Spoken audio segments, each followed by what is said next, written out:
Good morning. Ooh, look at that.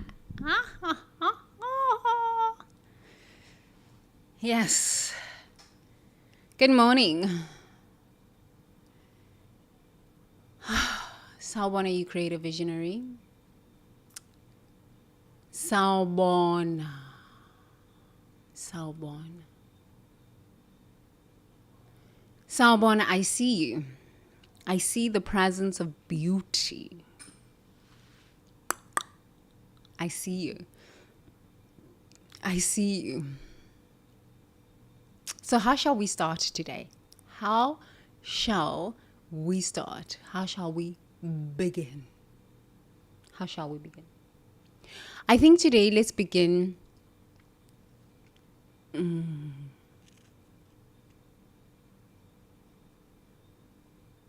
Speak, I am listening. My lungs are fresh. So I think let's take a deep breath in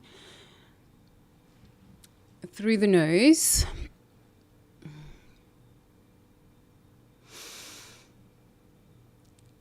Drop the shoulders.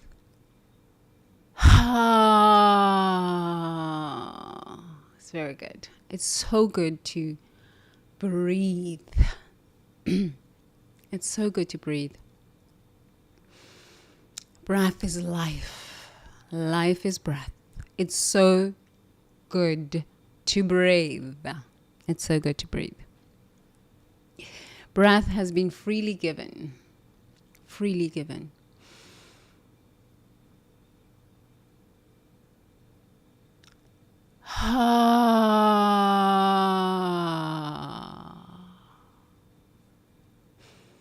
Yes, breath has been freely given. I think today let's just close our eyes, palms up, so that you can receive. On your knees or on your thighs, depending on how and where you're sitting. And just breathe. And let's just be silent. Let's just be quiet. It's Friday in Asia. It's Friday in Asia.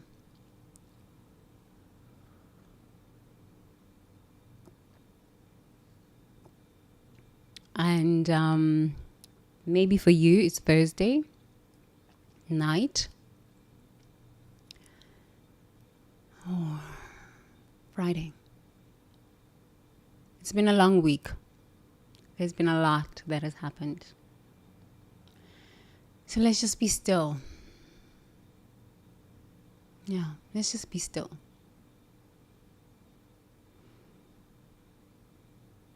Taking a deep breath in through the nose. Recognizing that breath is freely given.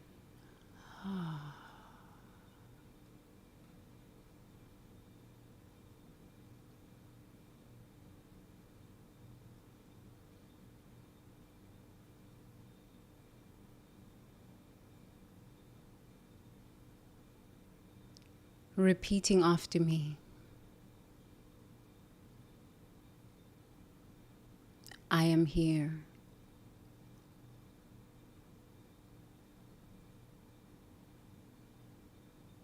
I belong here.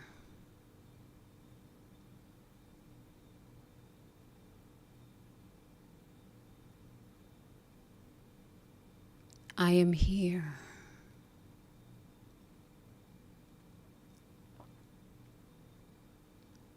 I belong here.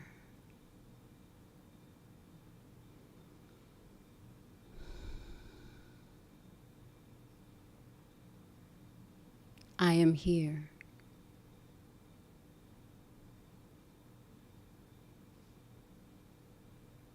I chose to be here.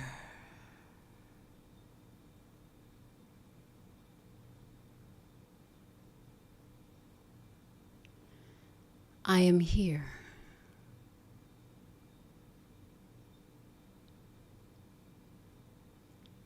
I chose to be here.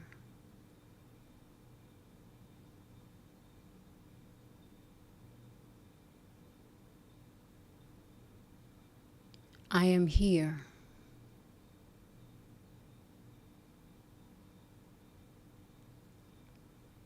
I belong here.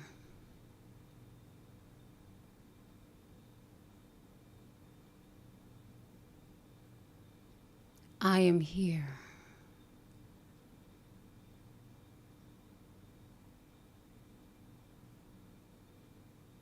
I chose to be here. Please keep your eyes closed.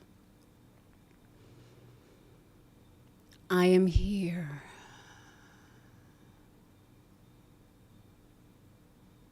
I belong here.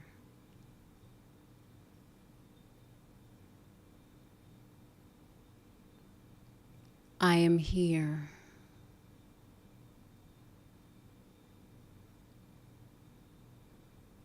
I chose to be here.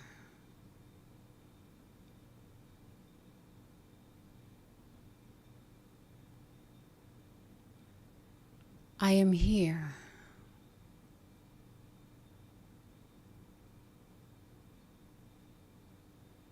I belong here.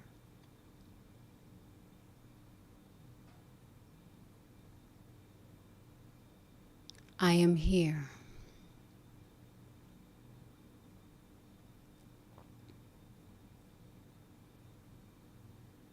I chose to be here.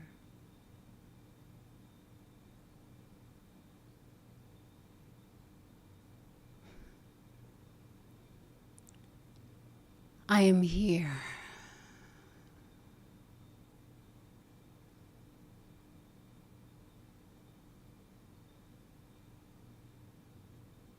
I belong here.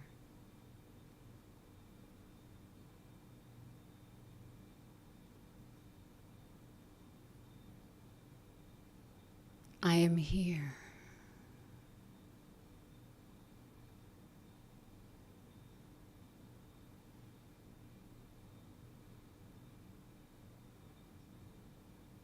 I chose to be here.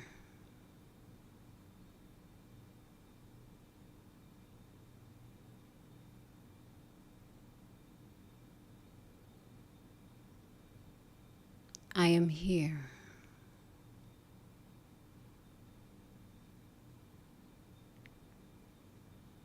I belong here.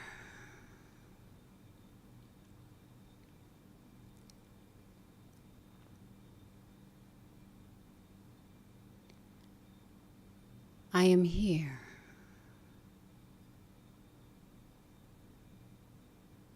I chose to be here.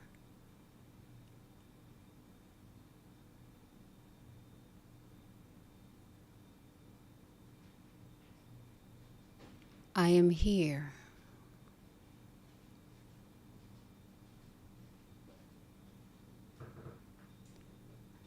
I belong here.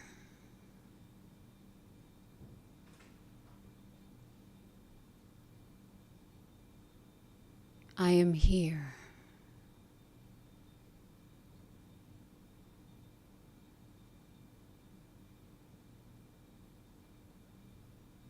I chose to be here.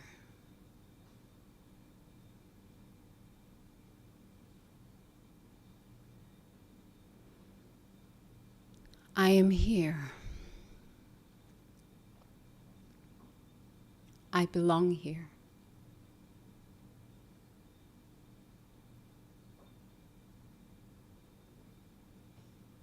I am here.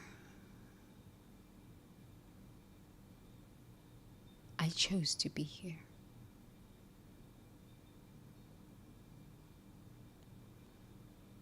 I am here.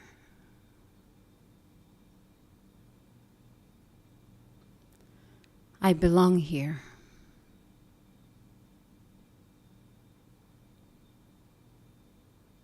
I am here.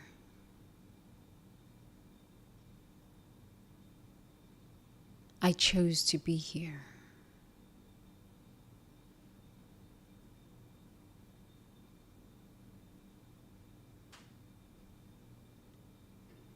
I am here.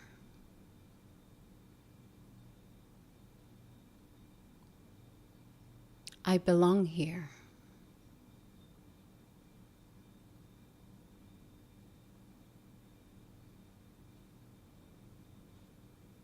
I am here.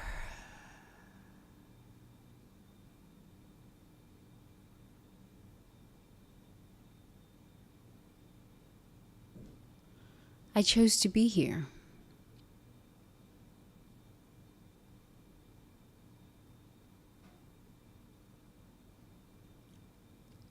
I am here. I belong here.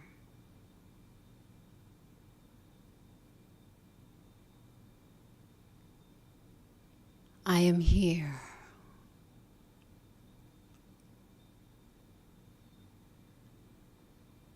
I chose to be here.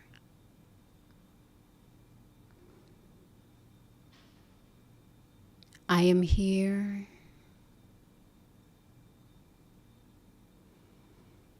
I belong here. I am here. I chose to be here. Taking a deep breath in through the nostrils and out through the mouth.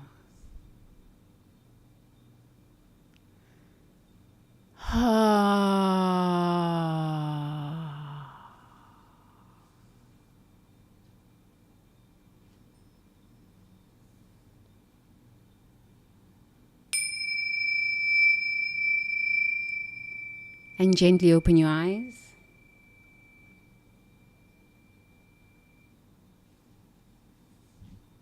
Yes, there we are.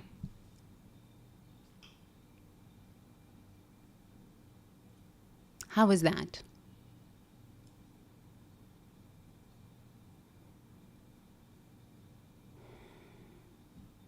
Good. Let us read. I got this beautiful flower. Such a beautiful flower. From the Kali temple. From the Kali temple. In Singapore. The Kali priest gave it to me. Yeah. So I decided that I'm going to make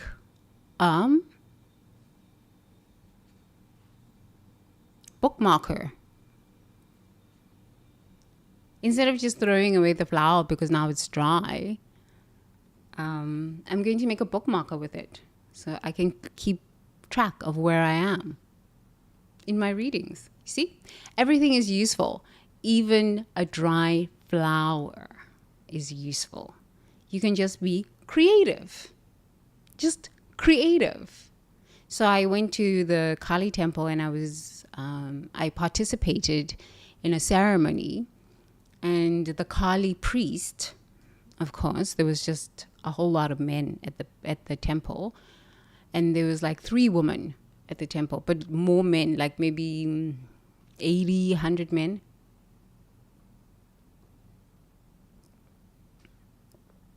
Participating in the nightly celebration, nightly prayers. And I guess the women are at home, cooking, cleaning, taking care of the children. I think that's what's going on. I'm not really sure. I was very surprised to see that there weren't women at the Kali temple. It was very odd. But I think the women are at home taking care of the children because they have the they have to prepare the children for school. So it was like, I think maybe like 100 men, somewhere there, 80 to 100 men. And they were participating in the nightly prayers and the celebrations. So there were 3 women and I was the 4th woman. I'm always the only black person at the dinner party. I don't know why this is, but this is my life. It's always been my life, kinda. And so the priest calls me to the front and he's like, come. And then he gives me this powder. He says, "Oh, what are your prayers? What are your prayer requests?" And I said, "I don't really have a prayer request. I have an intention." So I give him my intention and he writes it down. And then they give me powder to put on my third eye to create a bindi. But they gave me this powder. It's like this red powder, gold, And then it's like these stripes, these white stripes that they put across your forehead. And then they gave me these flowers. They gave me 2 flowers. And then they gave me a packet of bindi powder to take home. So I was like, wow, what a beautiful flower. And then it dried in my bag.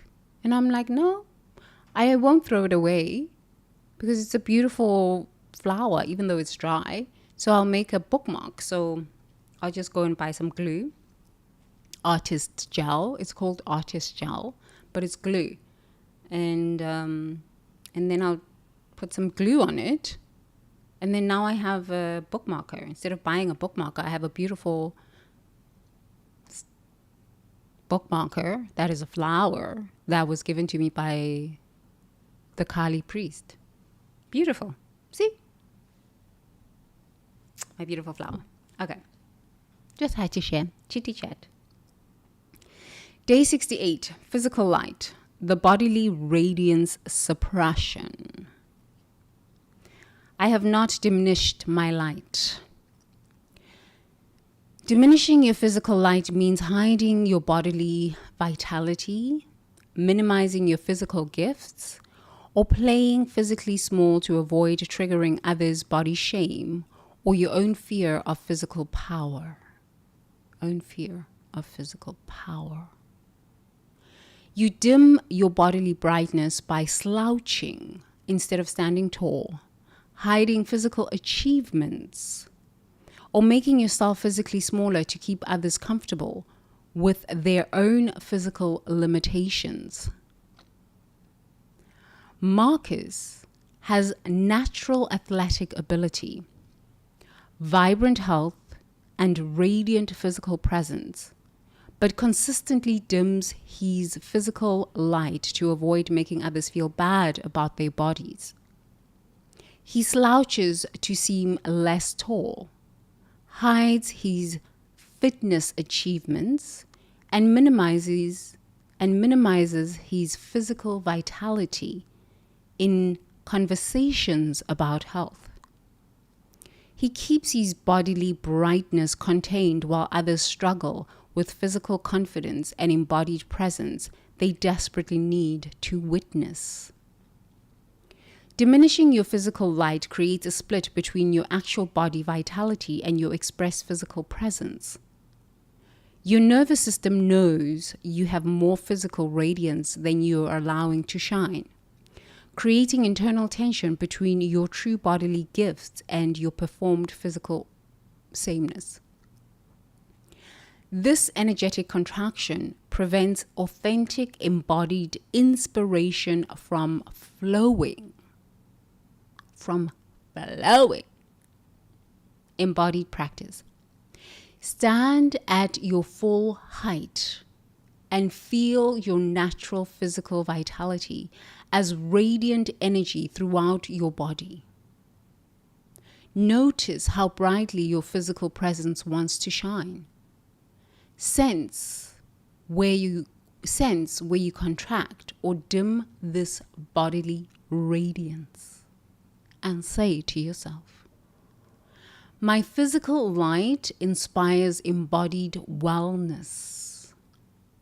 I embody vitality to encourage others' physical radiance.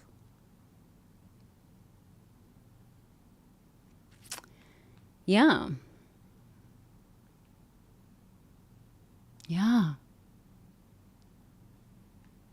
I wanted to do something today.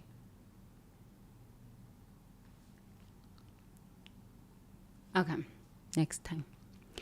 Okay, let's read again. Diminishing your physical light means hiding your bodily vitality, minimizing your physical gifts, or playing physically small to avoid triggering others' body shame or your own fear of physical power. You dim your bodily brightness by slouching instead of standing tall, hiding physical achievements, or making yourself physically smaller to keep others comfortable with their own physical limitations. Okay.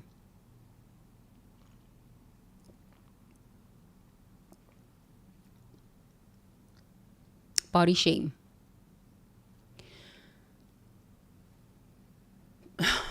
Body limitations. Okay. So let's have a conversation that is enlightened. Let's have an enlightened conversation. You are a soul with a body, right? So your soul creates your body, right?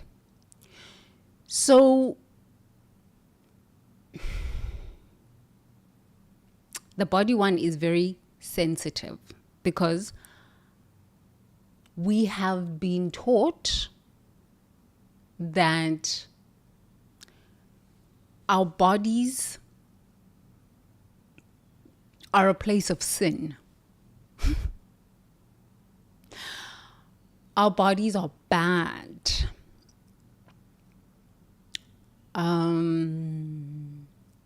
There's something wrong with our bodies. That's why Itamba Temple, hope, activating hope in your body temple, is such a revolutionary idea. Because so many of us live in the brain and the mind. We live up here. And the rest of the body is like alien to us. Yes, we are moving around on this planet, but we don't pay attention to our feet, except if you're a woman and you're going to go get a pedicure. And if you're a man, you, I don't know, putting on your shoes. But I'm not really sure that we are always conscious of our bodies. We are just like, if you watch children, when children are in a child, like maybe like 6 months old, 3 months old, they are fully embodied in their body. They understand their body. They put their fingers in their mouth. They put their toes in their mouth. And they're always in their body. And they're always playing with parts of their body, biting themselves. You know, they're always like a child. When you hold a child, a 3-month-old, 6 months old, they touch your face and they touch parts of your body because they're exploring you. This thing called body. They do that with their own bodies. I've watched children, especially because having lived in Asia for the past 14 years on and off, Asia is children are out because a lot of Asia, well, the parts of Asia that I've lived are cities. So children are out. People allow you, especially here in Thailand, people allow you to play with their children. So I've watched a lot of children. I've just been fascinated by children for the past, since Japan. So since 2018, just fascinated by children and how they see the world, interpret the world, move around in the world. And I've watched a lot of children put their feet in their mouth.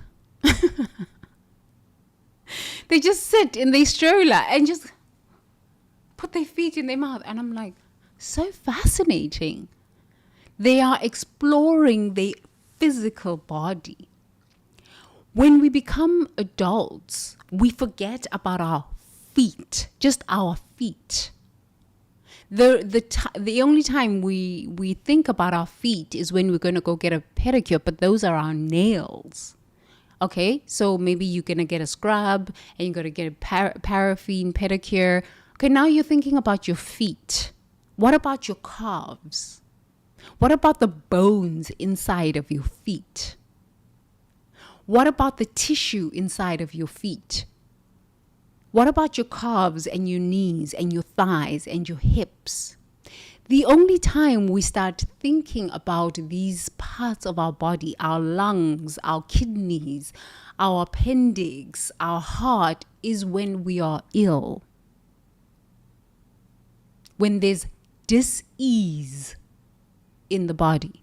This is when we're like, okay, why do I have this hip?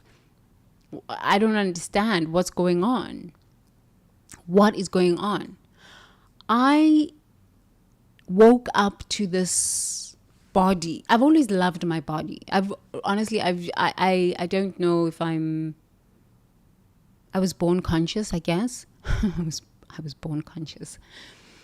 But I've always loved my body. I've just always loved my body. I think I got beaten so much, and I have so many scars on my body from being beaten, that I became aware of my body from the amount of pain from being beaten. So I became aware of sensation and pain in my body. And I became aware of when I was happy. So I understood that from the amount of beatings. This is what I consistently say on our live streams. Human beings learn through pain.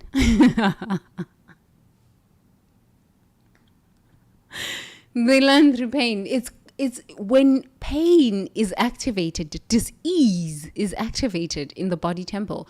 Do we then pay attention and say, oh, I have a body? Oh, what's going on? I have a body? What's going on here? It is only when there's dis-ease. Why, on a conscious level, do we live like this? I have no idea. But this is where we are, 2 to 5 years old. Only when there is dis-ease in the body do we pay attention. But children, even though coming out of the womb, because they are fresh from the spirit realm, they know, oh, let me take my foot, put it in my mouth. They are always stretching. They are always playing with themselves, touching their face, touching everybody else's face, put hand in mouth, bite themselves, lick themselves, cry. All sorts of these beautiful exploration and curiosity about their own body. And I've watched mothers and even fathers go, take your foot out of your mouth. Leave the child to do whatever the child is doing. The child is exploring their own body. They're exploring, they are curious about just their own body. As we program children to remove the foot out of the mouth, we are deprogramming them from their own curiosity. The nature of human.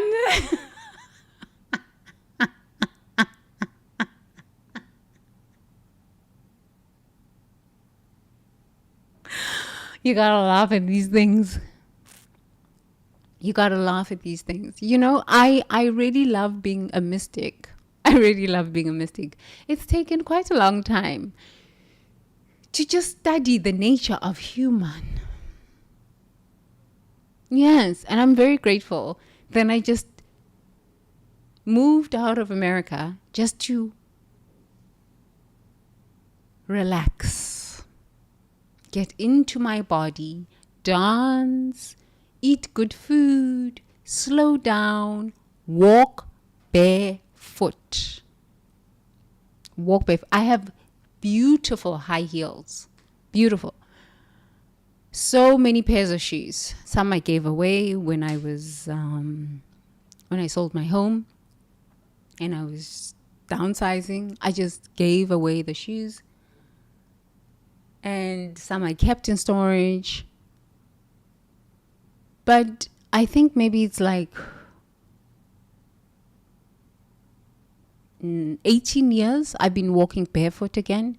Because in Africa, I never used to wear shoes when I used to go out and play. In the sun, it would be hot, hot, hot, hot, hot, hot in Soweto. And the asphalt, it would be burning hot. And I would be out there in the street running around without shoes because I was feeling the earth.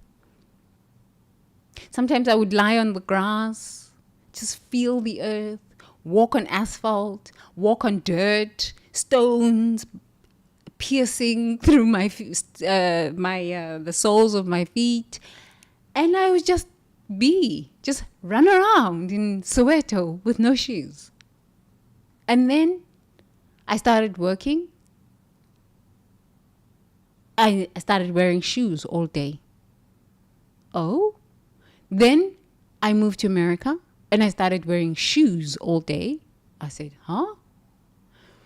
Then one day I was cleaning my home and I took my, I took my flip-flops off that I wore inside the house. And I just walked barefoot as I was cleaning the house.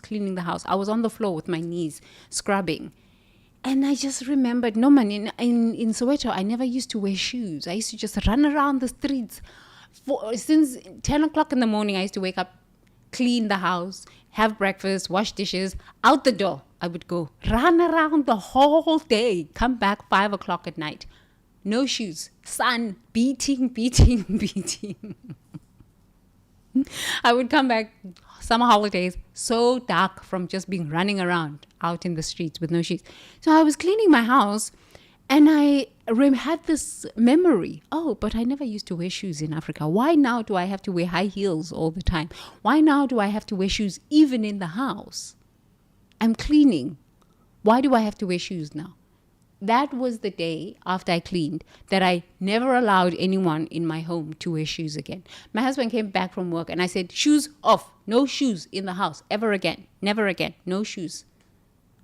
It took like 3 months for people that were living in my home to understand that there is a new rule here. No shoes. No shoes. And then when I moved to Asia, I said, oh, people don't wear shoes. Thailand, they definitely don't wear shoes. It's a thing to walk barefoot, to be connected to the earth. Yes, now we're connected to wooden floors, we're connected to tiles, we're connected to asphalt, but we're still somewhat connected to the earth. I don't wear shoes in the house. The only time I wear shoes, when I was living in Kopangan, on the island, I never wore shoes. I would drive even barefoot. And then the only time I would wear shoes was if I went into the grocery store because they kind of like looked at the Farangs. They call them the Farangs, the foreigners, the hippies. Like, come on now, seriously, like, come on. I mean, this is a grocery store. We don't want your dirty feet in the grocery store. But a lot of people, even when they would go into the grocery store, wouldn't wear shoes. I had a little bit of respect. Okay, I said, okay, the Thai people don't like the foreigners coming in, the hippie foreigners coming in half dressed with no shoes. Okay, so let me dress a little decently and put some shoes on. But when I was living on the island, I never wore shoes. I just really liked to be naked and no shoes. Because I really wanted to get back into my body. Because I'd lived so much of my life in my brain, in my mind. And when we disconnect from the body that carries us through this life experience, there becomes dis-ease of the body. Dis-ease. Because we're disconnected from this beautiful body. In yoga, there are no shoes worn. This is why I really love the practice of yoga. And now a lot more men are practicing yoga. a lot more men are practicing yoga. Before, when I started yoga, there weren't men in yoga classes. It was women in yoga classes. Slowly, I started seeing a lot more men practicing Bikram yoga when I was all up into the hot yoga, Bikram yoga. There was a lot more men because that form of yoga is very strenuous. It's very intense. It's not like yin yoga where it's more hip opening, stretching. That kind of yoga, Bikram yoga, is more athletic kind of yoga. So I started seeing a lot more men flowing into the yoga classes. But they would have a lot of shame for not being able to be flexible like the woman. They would have muscles, yes, a lot of muscles, but they wouldn't be able to hold the poses like the woman as long. And I saw men experience shame. I remember taking my husband to a Bikram yoga class, and he was like, no, I won't go back. I said, but why won't you go back? I'm not flexible. I said, but that's how you build flexibility. I've invited so many men to yoga, and they're like, I won't go. Why? I don't want to wear tight pants. Okay, you don't have to wear tight pants. You can just wear normal pants. And no, I'm not that flexible. But if you are not going to invest in your flexibility at a younger age, you're going to have hip pain, this pain, back pain, this pain, knee pain, this pain when you're 50, 60, 70, 80, 90. Now, this is when you are hobbling along because there's no mobility and there's no flexibility in your body tempo. I am not saying you cannot do the weights. I'm not saying you shouldn't have abs, and core work is very important for the whole strengthening of the body. Core work is very important. Abs are very important, but also with flexibility and mobility. Now I'm seeing a lot more with the young ones. They are into the yoga classes. I'm like, thank goodness. Thank goodness they are into the yoga classes. So there is a shift in consciousness. There is a beautiful shift in consciousness with seeing a lot more men interested in awakening their body temples, being curious about their body temples. Because when we're not curious about our body temples, we only pay attention when we are in dis-ease. And there's a lot of body shame. I don't know where this body shame comes from, because this is your body. To me, it's really bizarre. Where does this body shame come from? Let's ask this question. Where does this body shame come from? Where does it come from? This is your beautiful body. It's a big, beautiful body.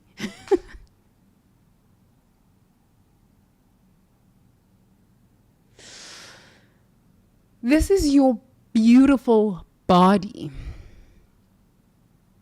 It's your beautiful body. Now, if you have shame with this body of yours, who is ever going to love this body of yours if you have shame and you do not love your own body? This is my question. If you do not love your own body, how do you expect someone else to love your body and to be intimate with you when you do not love your own body? Let's ask this question. Let's sit with this question. Where did we get the idea that we need to hate our bodies? Where did we get this idea? Who taught us this? It's very interesting, no? when you start to ask these kinds of questions, your awareness increases and you realize, I'm believing things that don't make sense. Truly, I'm believing things that don't make sense. Who taught me this? Who taught me this? Okay. So Marcus has natural athletic ability. Vibrant health. Oh, Marcus. And radiant physical presence, but consistently dims his physical light to avoid making others feel bad about their bodies. I'm sorry, Marcus, but like, why? Who taught you that you need to dim your light? If you have natural athletic ability, shine that. Shine, shine, shine. I'm sorry that, not sorry, that the next person does not love themselves. Maybe if I show what self-love is by loving my body, I'm not saying everybody has to have abs. I'm not saying everybody has to be flexible to a point where they can put their toes in their mouth. I'm not saying you have to have a size 2 waist. I'm not saying you have to have, a bubble butt or men now are putting abs. I said, my goodness, you can have surgery to have abs and to have calves. But like, what happened? The nature of human. Okay. Marcus has natural athletic ability, vibrant health, and radiant physical presence, but consistently dims his physical light to avoid making others feel bad about their bodies. He slouches to seem less tall. This is why when we're meditating, I encourage us to sit up straight, shoulders back. Feel the stretch across your shoulder blades and your chest. It's good to feel the stretch. It's good to feel your body because most of the time we are unconscious. We're sitting like this and we don't even know that we're sitting like this. We're so tensed up like this, waiting for a fight. Why are we fighting? What is there to fight outside? I'm ready for war. With whom? So your body is constantly bracing for war. Yes, there are times we must go to war. I am all for this. I am Zulu woman. Truly, I am a Zulu woman. There are times you must be willing to fight. But there are times where you just like realize this fighting thing is stupidity. If you come into my home and you disturb my peace when I have done nothing to you, I will fight. Because why are you in my home? Why are you disturbing my peace? What have I done to you? I've done nothing to you. Why are you going to call me names? I've done nothing to you. I'm living my life peacefully. Why are you disturbing my peace? Now you want me to fight. Because truly I am a Zulu woman. I have a spear. Okay? So we will damn go to war. I'm for this, for this. For reals, for real. But honestly, because I live in my peace, I don't really care to fight with people. So I don't want a body that's filled with the anxieties and the angers of let's fight, ready for war. Why? This is like fight, flight. Why do I need this? I just want to be at peace within myself. I love being at peace within myself. I'm willing to help those that want to get out of fight and flight, but I don't want to fight with you. I don't want to flight with you either. Nor do I want to fawn with you. Nor do I want to freeze with you. I just want to be fluid. How about that? Just fluid. But because we are at a stage of consciousness, 2 to 5 years old, We are living in this fight, flight, running away, freeze, fawn, instead of just fluidity. Let's flow. Let's fly. Fluidity. Because we haven't become aware, conscious, number one, of our nervous system.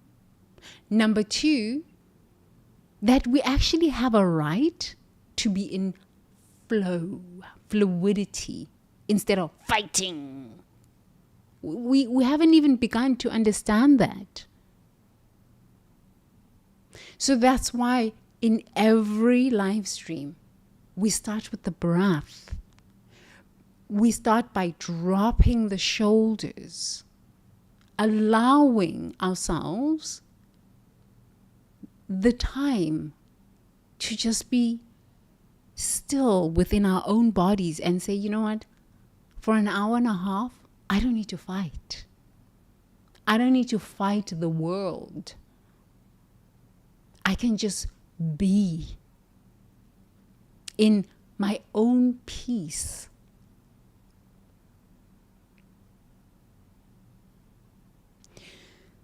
The reason we have had wars for so many centuries is because within we are at war with ourselves. When you live in fight, flight, freeze, fawn, you will see enemies outside. When you start to relax and surrender to the flow within you, the freedom within you, the peace within you, you don't need to fight other people. You just let your ancestors do the job for you. You just let life take care of itself for you. I honestly, I know how to fight, but I choose not to. What for? Why am I going to fight? Except if you come into my house. But at that point, my ancestors will deal with you before you even make it. They'll deal with you. This is when you now live at a level of consciousness where you're like, I'm not interested in engaging with fighting. Why do we need to fight? It harms my body temple. It destabilizes my hormonal balance. I'm here to just live in ecstasy. Why do I need to fight with you or anyone or run away or fawn? But these are conversations that are now beginning. They're now beginning. Before, I'd never heard my parents have a conversation about flow. It's like, huh? I never had... Well, I've always had hippie friends. Especially when I was in America. Most of my friends were hippie friends. So they were like, flow, flow. Shine goddess, shine, shine, shine goddess. They were flow friends. Even though some of them worked in finance, even though some of them worked as journalists, it was all flow. It was still flow. No more fighting. I love you. Why are we fighting? I don't understand. What do we get out of this? What do we get out of this? It harms your body. Okay. So Marcus has natural athletic ability, vibrant health, and radiant physical presence, but consistently dims his physical light to avoid making others feel bad about their body. Stop. Marcus, stop. Shine your body. He slouches to seem less tall, hides his fitness achievements, and minimizes his physical vitality in conversations about health. Share what you have learned. I have been sharing raw foods. Yesterday, no, 2 days ago, I had a plant-based burrito. Yo. I said, I am thankful that I experienced this ease in my body. it made me aware that I was iron deficient, and I helped myself take my vitamins and increase my iron levels. But now I was saying to my husband, I'm done with the meat. I'm back to I honestly, I just fish and my vegetables. This plant-based burrito. It was so good. It was so good. So I share my journey with meat, with vegetarian, with vegan lifestyle. So share and be honest about it. Don't go around telling me I'm vegan and then you're eating meat. No, why are you doing this? Just say, I'm this right now. Maybe I'll change my mind. I remember in Vegas, there was, it was like the cool people. Not the hippies. The hippies would go to the vegan restaurant. There was a vegan restaurant, Go Roll. And the hippies would go and sit there at the vegan restaurant. And, we were kind of hippies. And then there were the cool wellness people. So then when the cool wellness people showed up on the scene, after this huge influx of ayahuasca ceremonies, there was the wellness people. And everybody all of a sudden was starting to be vegan in Vegas. Like, I'm raw vegan. And all of these vegan restaurants sprouted. And I was like, this is not going to last. I've been doing this for a long time. This is not going to last. It's not going to last. Yeah. So one of the influences on this vegan lifestyle, wellness lifestyle, had an awakening during an ayahuasca ceremony. And I guess he decided, no, he's not going to be vegan anymore. The community attacked him. I said, I told you that these things are not going to last. Because everybody wants to look to somebody. So if you are going to be vegan, say to people, I am raw vegan for this time because I am cleaning my body or I'm healing my body or whatever. Because people like to, especially if you're going to be an influencer with these things, okay? Tell people, I am doing this because of this, this, and this. Because if you decide to change your mind, they will attack you. But you said you were vegan. I went vegan because of you. I started these things because of you. You don't have a brain of your own? Like, what happened here? Yeah, they attack you. Like human beings.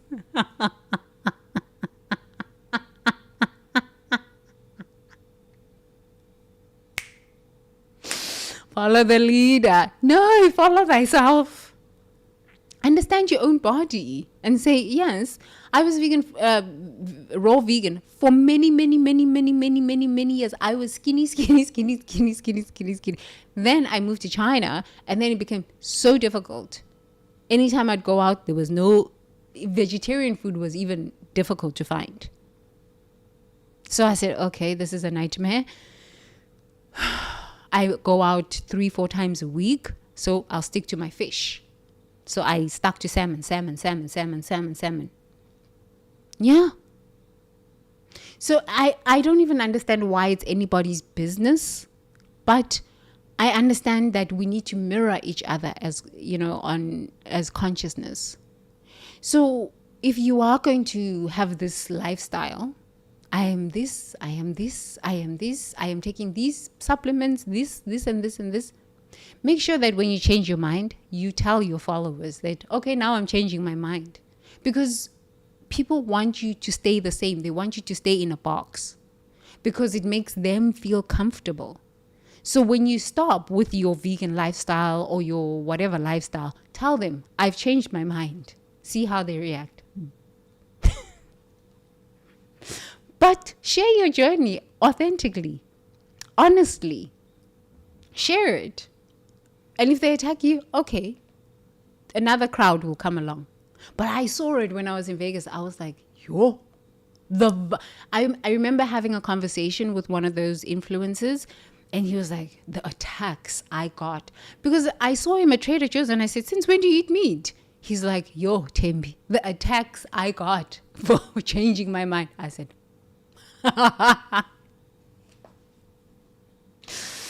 This is the nature of human. We all are like this. We all are like this. Okay. So he keeps his body brightness contained while others struggle with physical confidence and embodied presence they desperately need to witness. We are here to mirror and shine for each other. It doesn't mean now you have to be in my life and stalk me. And I don't even like putting up pictures on Instagram and all that stuff. It's some things are private. Some moments are for me and me alone. Why do you need to be up in my business? But what I do for myself, let me share what I do. When I meet somebody, I'm just like, wow, you are so beautiful. You are so radiant. Number one, a lot of people don't hear that. They don't even say that to themselves. And they don't hear that. I find one thing that is beautiful about someone, and I make sure that I tell them. 3 people a day. Woman, men, but I've been focused on men for a long time. I love sharing with women. When I meet a beautiful woman or, she's smiling or whatever, I saw this beautiful woman. She had gray hair. Her hair, but she had gray hair. She was maybe like 55, 60, somewhere there.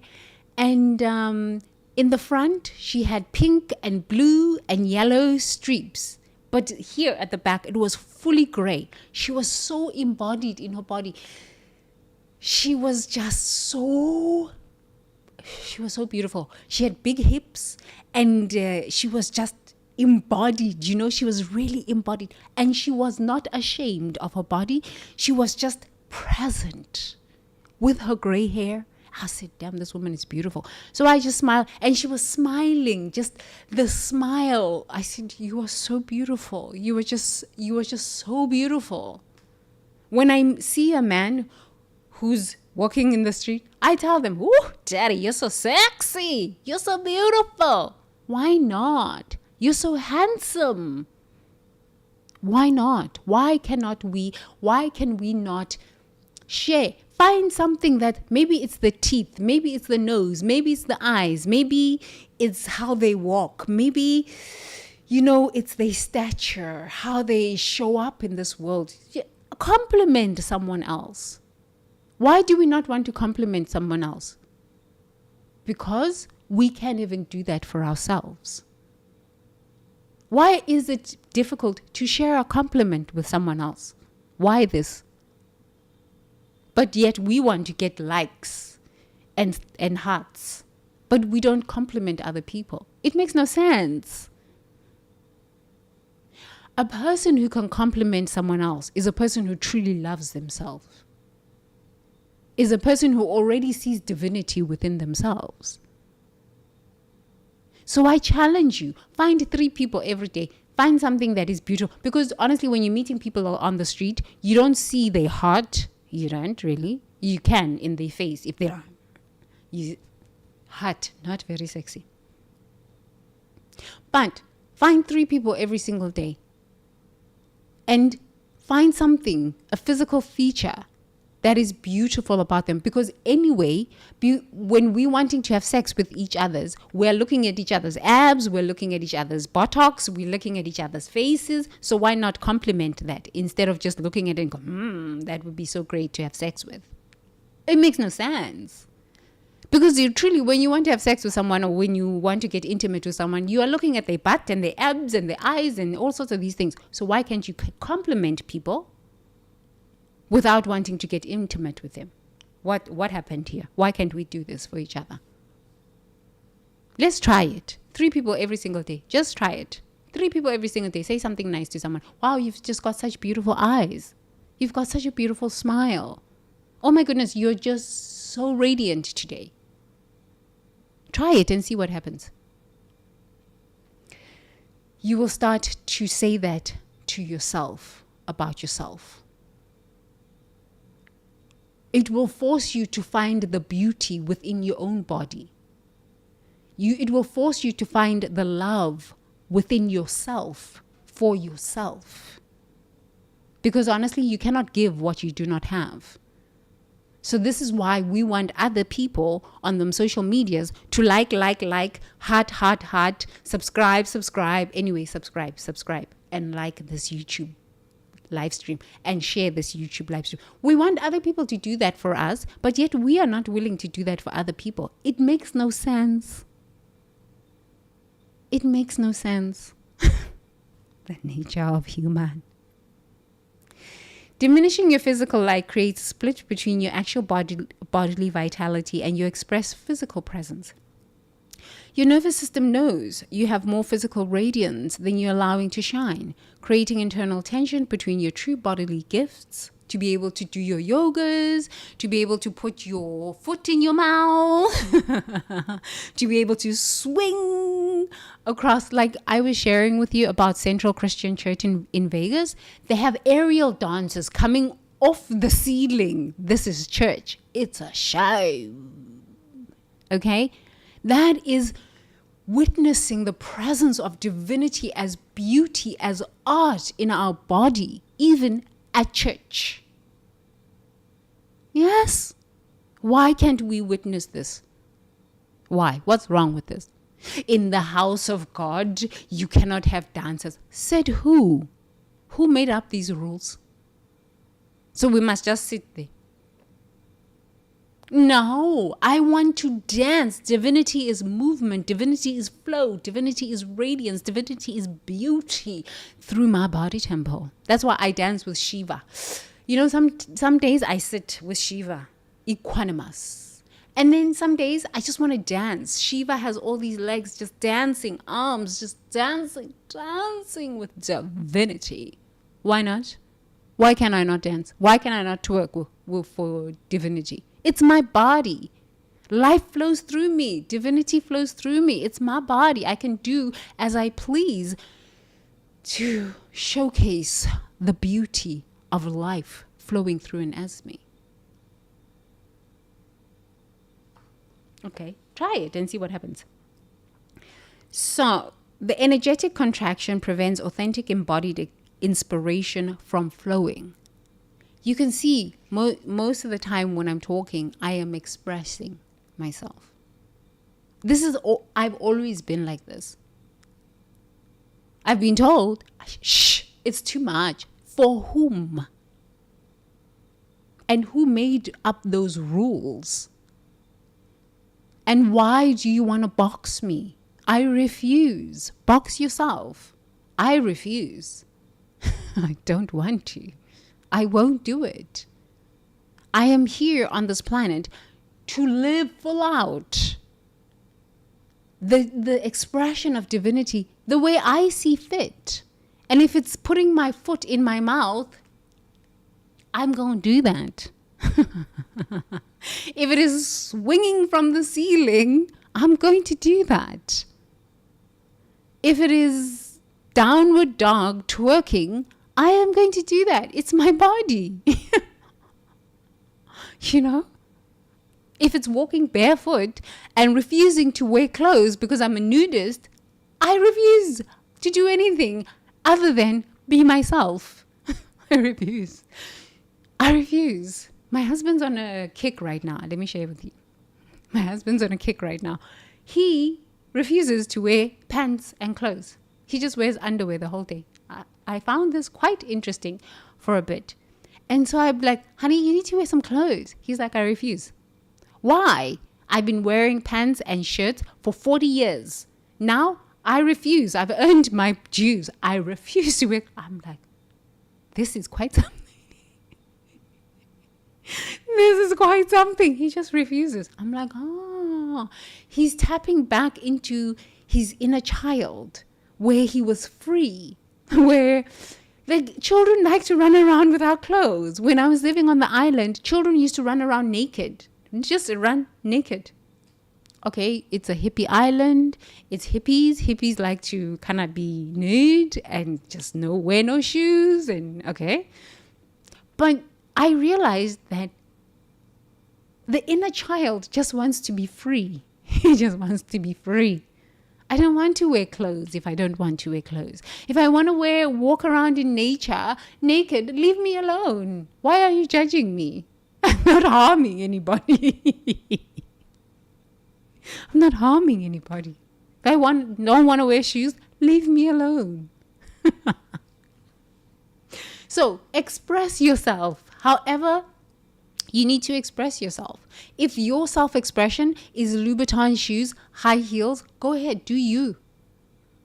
If yours is sneakers all day long, go ahead, do you. Just don't judge somebody else and how they live and how they express themselves. It has nothing to do with you. Just love yourself. Find something good about that person that you can compliment them on. Do that. Because honestly, that increases self-love. Because that means you love yourself enough, you can see beauty outside. But if you don't love yourself, you cannot even compliment someone else. Never mind, compliment them, that's the second stage. See divinity, beauty, radiance in someone else. So that means you can't see it within yourself. That means this is why we want people to like, share, heart, because we can't do it for ourselves. Interesting, no? So it's almost time. Embodiment practice. Stand at your full height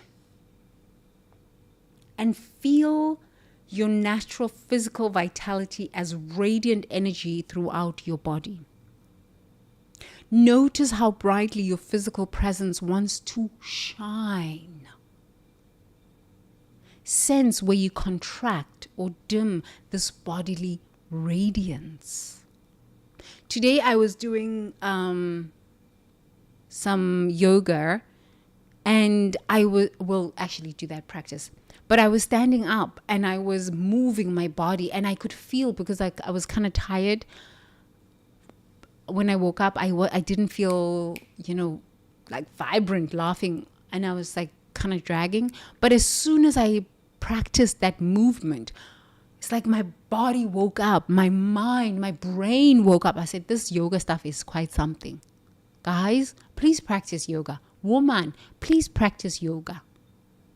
It's not only for the shantis or the gurus, or because there's so many false ideas about yoga. It's not only for the Indian people or for the rich white people. It's not. It's for all of us. You can just go on YouTube. Gurumukh Kundalini Yoga. Okay. Practice it and see how it makes you feel. Feel how it makes you feel. Taste how it makes you feel. Okay. So, sense where you contract or dim this bodily radiance and say, my physical light inspires embodied wellness. Not Instagram wellness. Embodied. It means I show up as radiance. Everywhere I go, I show up as love, as radiance, as peace, as joy, as ecstasy. And because I show up as that, I seek to find that in others. I don't seek to have people tell me I am beautiful, I am radiant, I am amazing. I already know this about myself because I show up as that. I am. Therefore, I can be the light in the world. Not, I'm this, you must tell me now I am this. No, I am. I show up as the I am presence that has sent me here. And I made a conscious decision to come to this planet to show up brightly as the I am. I am. God is. God is. I am. Love is. I am. I am. Love is. Yes? Okay. So my physical light inspires embodied wellness. I embody vitality to encourage others' physical radiance. I must show up as the I am love so that I can see love in others. I must show up as the I am beauty so that I can witness beauty in others. This is when I will go outside 3 people. Oh, you are so divine. You are so beautiful. Your teeth are just so, your smile is so beautiful. I even go up to them and I'm like, oh, those hips. They are just like, yes, mama, rock it. And women feel so happy when I say that to them. Because you know what? We're waiting for men to tell us that we are sexy. Oh, don't wait for that man to tell you you're sexy. Look at yourself in the mirror and say, yo, hey, I'm so sexy. Oh, I'm just so beautiful. Because light comes through me. Hey, guys. You cannot wait for a woman to say, yo, brother, you're so handsome. Darling, you're so handsome. Because, listen, not a lot of women are going to tell you this. And there's only one Tembi in this world. And, you know, I like to stay in my house, except when I'm moving around the world. And when I'm moving around the world, I make sure that I do my 3 radiances. You are just incredible. You are beautiful. How you walk is just filled with so much confidence. I see men smile. That's one less angry man in the world. That's one less angry man who maybe was going to abuse his wife and his children because he was angry about work. If I can just stop him on the side of the road and say, smile. How was your day today? And he smiles. Maybe that changes his chemistry in his brain and interrupts the pattern of his anger. And he's not going to beat his wife when he gets home, or he's not going to be horrible to his children when he gets home. We are responsible here on planet Earth to love ourselves enough so that we can be the love, so that we can interrupt the patterns of hatred, interrupt the patterns of abuse and violence and anger. It is our duty. Okay. I embody vitality to encourage others' physical radiance. Radiance. Let's mirror this for each other. The body. Ithemba temple. Okay. So today, what I would like for us to do is practice what I practiced today in yoga. So it's very simple.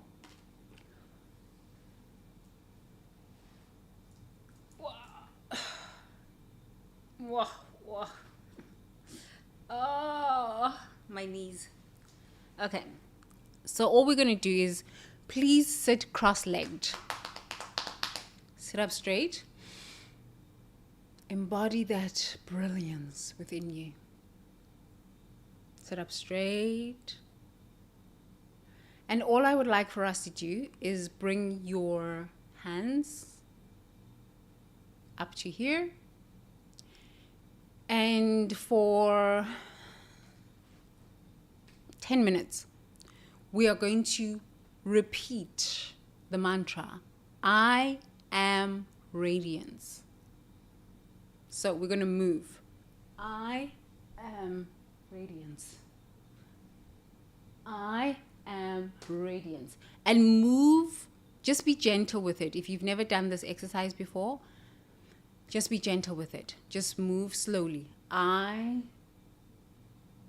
am radiance. I am radiance. And just move. I am radiance. Okay? You want to make sure that you hold your core in. Core muscles in. Shoulders back. Hands close to the ears. And just move your body. Just feel what it feels like to move your core, to move energy as your body. Okay? I am radiance. I am radiance. I am radiance. I am radiance. I am radiance. I am radiance. I am radiance. I am radiance. I am radiance. I am radiance. I am radiance. I am radiance. I am radiance. I am radiance. I am radiance. I am radiance. I am radiance.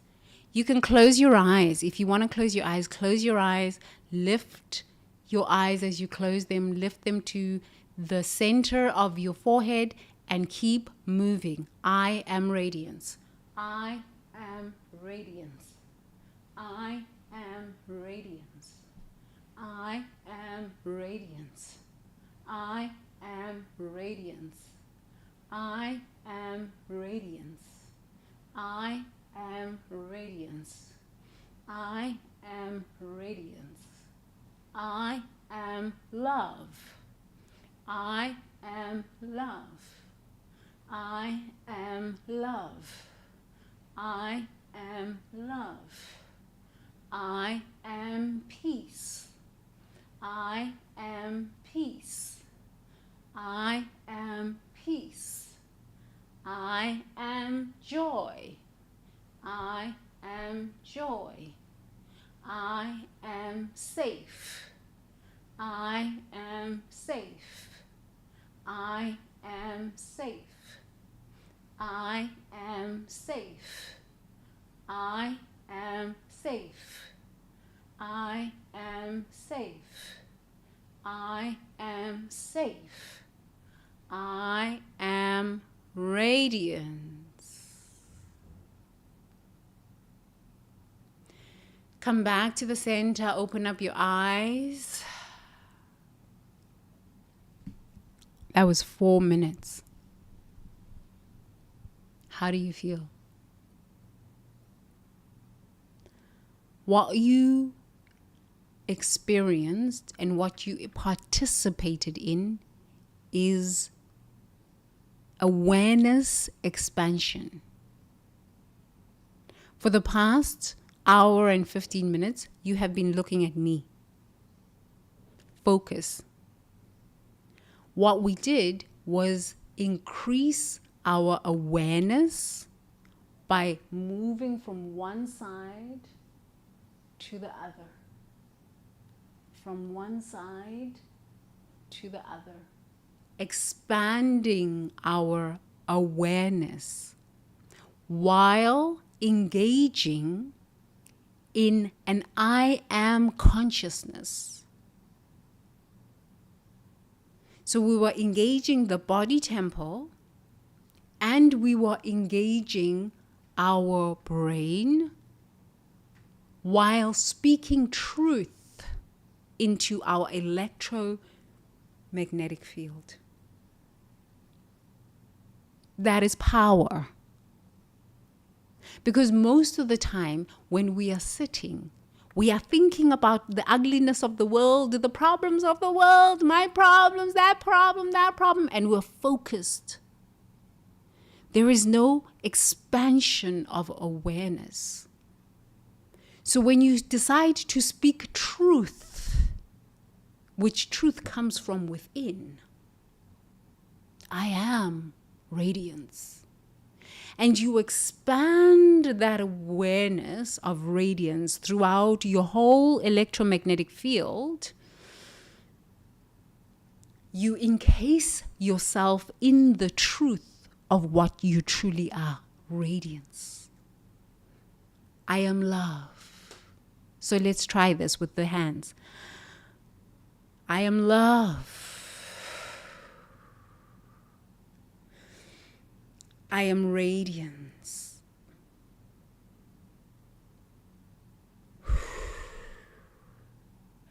I am love.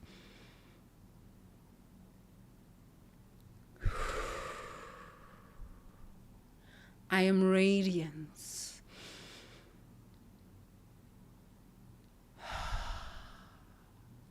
I am love.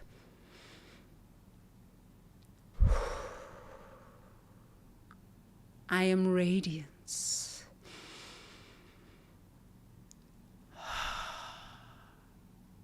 I am peace.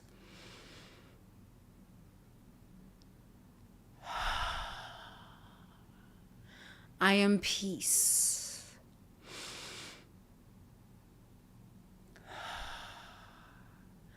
I am peace.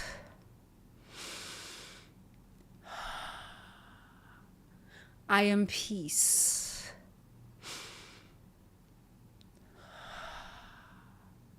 I am peace.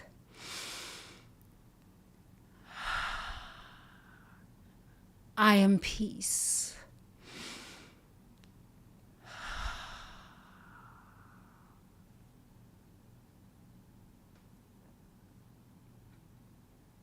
Yes, that exercise just lowered your shoulders, because as you were moving your hands,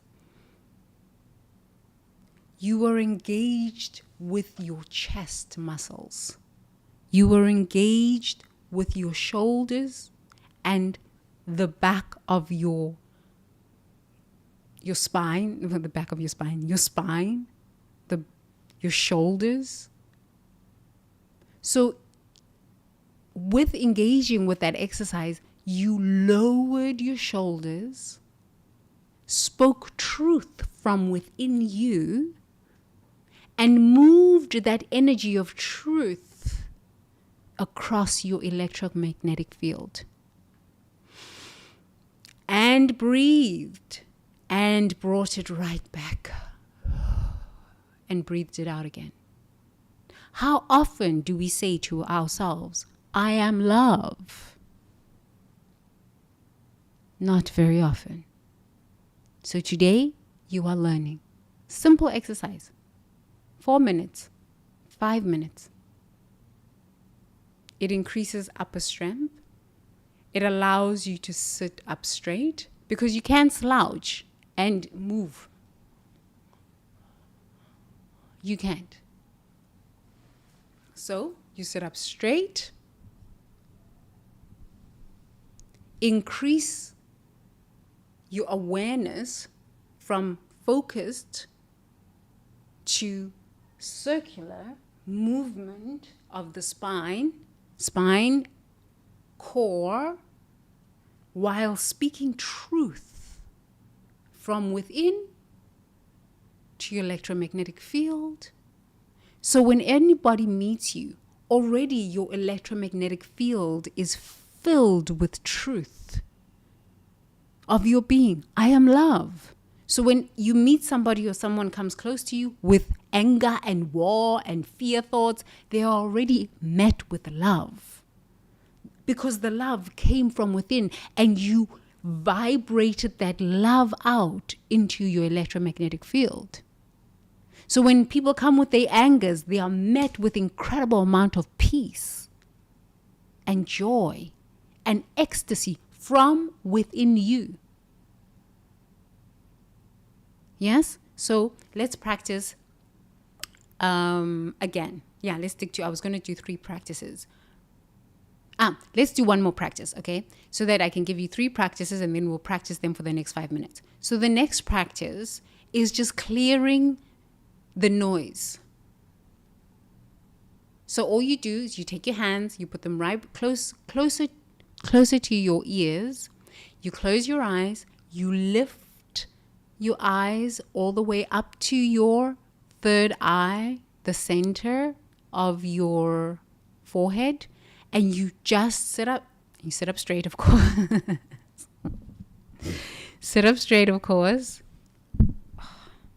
And you just start moving your hands. Just do it.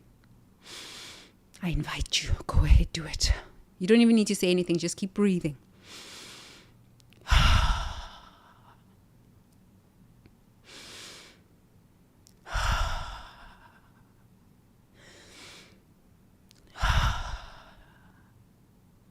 I am clarity. Please repeat after me. I am clarity. I am clarity. I am clarity. I am clarity. You can even move your hands in front of your face. So if you want to open up your eyes and just look at what I'm doing, just move your hands in front of your face. Interrupt the energy of fog. I am clarity. I wholeness. I am clarity. I am wholeness. I am clarity. I am wholeness. I am wholeness. Taking a deep breath in through the nose. Putting 2 fingers on your shoulders. Drop the shoulders and exhale.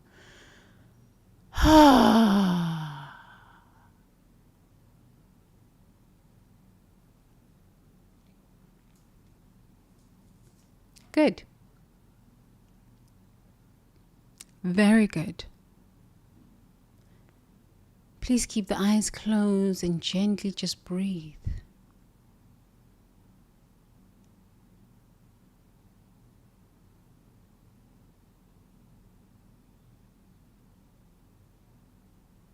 Feel the energy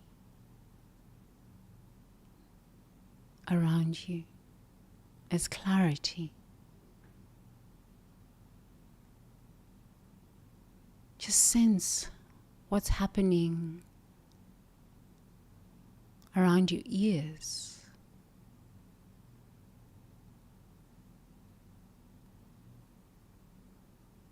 Around your face.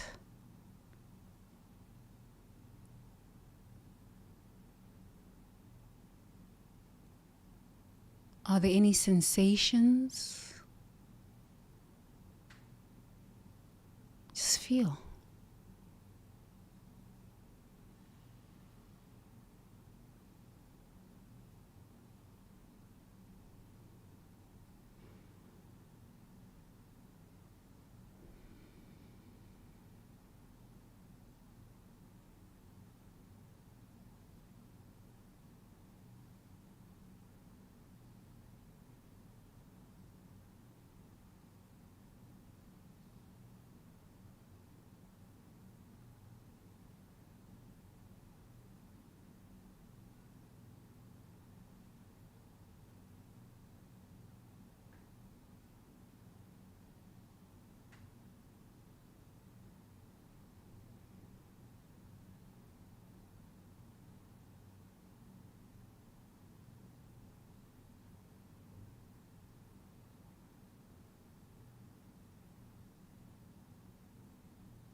If you have challenges with overthinking, if you have challenges with being able to tap into the energy of curiosity, these few exercises are perfect for this. You can start with the exercise for overthinking. Just move the energy around your ears. Just move that energy over your face. And sit for a few minutes and just sense. And then after that, move your core and allow yourself to expand your awareness as you breathe and speak truth about yourself from within your own being,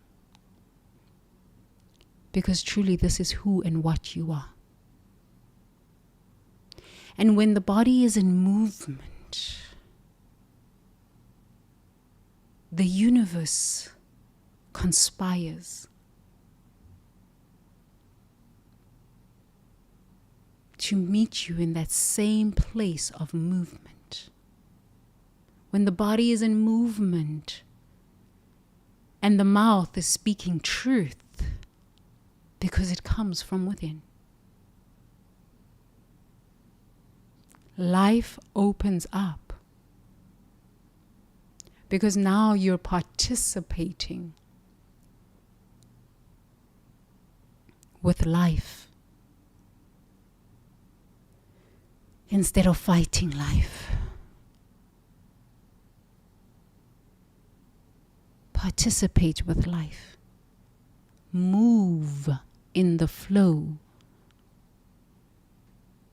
of your truth, your love, your ecstasy, your joy, your peace, your greatness. Let's take a deep breath in through the nose. And as you place your 2 fingers on your shoulders, breathe out.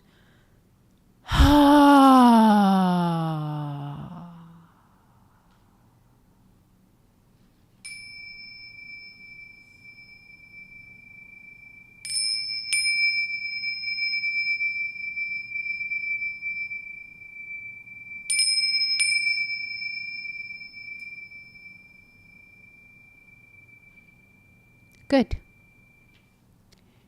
Thank you so much. You can open up your eyes now if your eyes were closed.